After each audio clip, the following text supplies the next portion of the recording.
Aliens.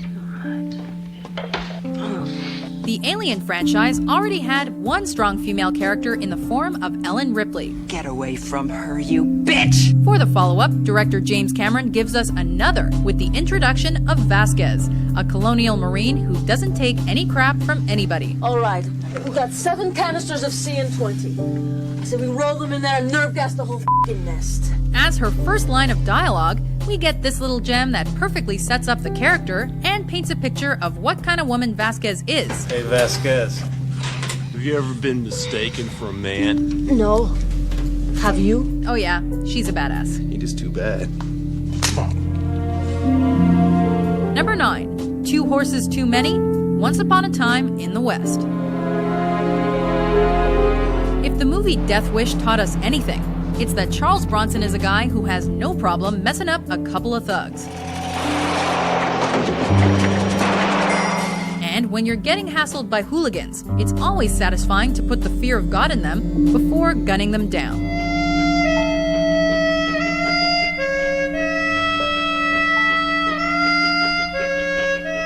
Bronson's gunslinging protagonist Harmonica does just that when faced with a few cocky henchmen in this classic Western flick. Looks like we're shy of 1 horse.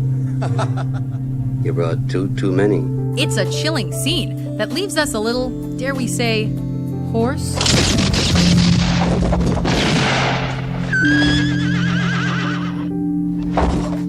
Number 8. Go piss your pants, Greg.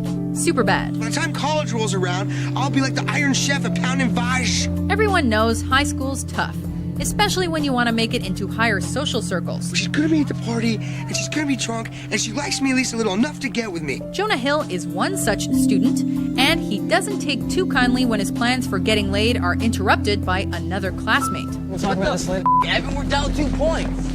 Calm down, Greg. It's soccer. It's soccer.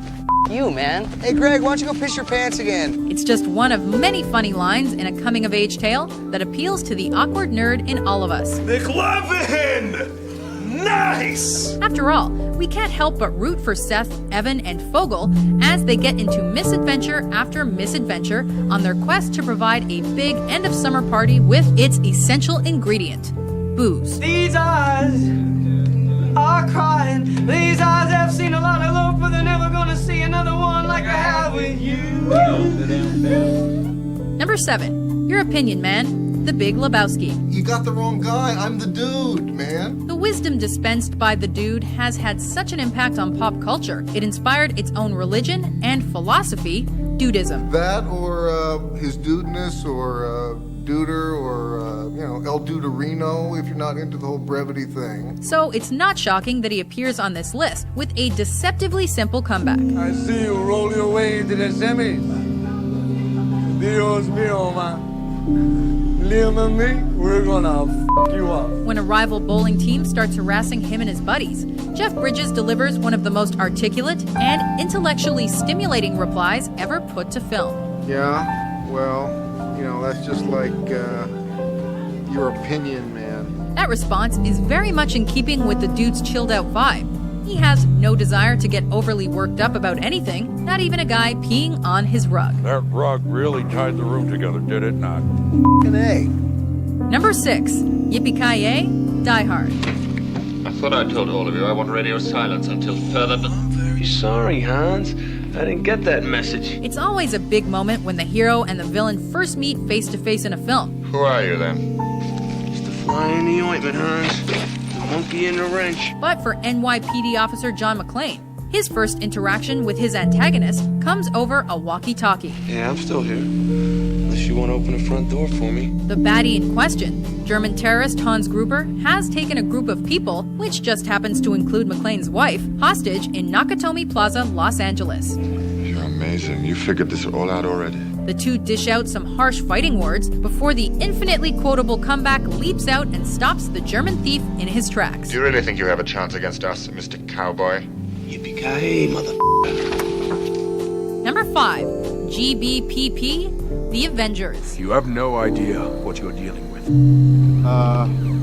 Shakespeare in the Park? No superhero team is perfect, and And with so many of Marvel's elite in one place, there are bound to be a few clashes and inflated egos flying around the room. I thought humans were more evolved than this. Excuse me, did we come to your planet and blow stuff up? Of course, whenever Tony Stark, the weapons tech mastermind behind the Iron Man suit, is in a room, there's gonna be an excessive amount of ego. You're a laboratory experiment, Rogers.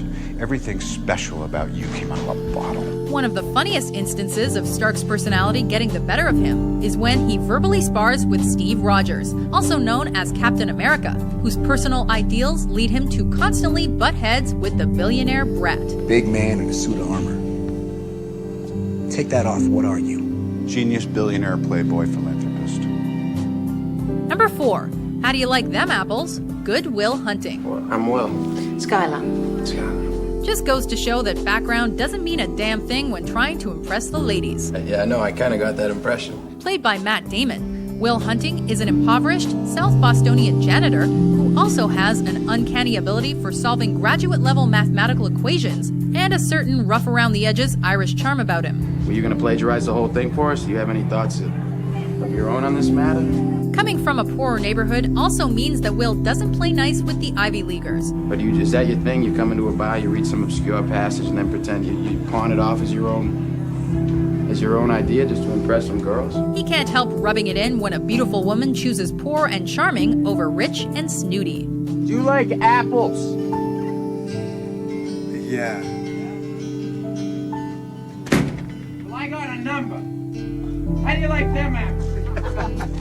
Number 3. Mr. Tibbs in the heat of the night. Spread them fingers, I want to count all 10. While visiting his mother in Sparta, Mississippi, Virgil Tibbs is initially arrested due to the presumptions of a racist police chief, Bill Gillespie. Why don't you tell me how you killed Mr. Colbert, and I promise you're going to feel a whole lot better. When it's revealed that Tibbs is actually Philadelphia's #1 homicide detective, Just what you do up there in little old Pennsylvania, earn that kind of money? I'm a police officer. Gillespie reluctantly recruits Tibbs to help him solve the very murder he had earlier arrested him for. Well, no, I just thought maybe wouldn't mind taking a look at this one? You'd think Gillespie would chill out on his racism after being made to eat such a large piece of humble pie, but he persists in being a nuisance, and when he goes too far...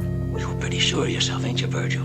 Virgil, that's a funny name for a boy that comes from Philadelphia. What do they call you up there? Virgil lets him know just exactly who he's dealing with. They call me Mr. Tibbs. Number 2. You can't handle the truth? A Few Good Men. Defense calls Colonel Nathan Jessup. Of course Jack Nicholson was going to make it onto this list. Out of all his iconic and memorable lines in movies, this one has managed to rise above the rest and get stuck in our collective cultural memory. You snotty little bastard. As Colonel Jessup, Nicholson maintains a wall of moral authority throughout A Few Good Men, blocking out Tom Cruise's accusations that he ordered the murder of a fellow Marine. Now, are these really the questions that I was called here to answer? And when pushed to the brink on the witness stand, he delivers what is now considered a classic movie line. I'll answer the question. You want answers? I think I'm entitled. You want answers? I want the truth! You can't handle the truth! Before we unveil our #1 pick, here are a few honorable mentions. You know what? It is! And you know how I know? Because I went to the f***ing salon with her, and I got my asshole bleached too! And I love my new asshole! Surely you can't be serious. I am serious. And don't call me Shirley.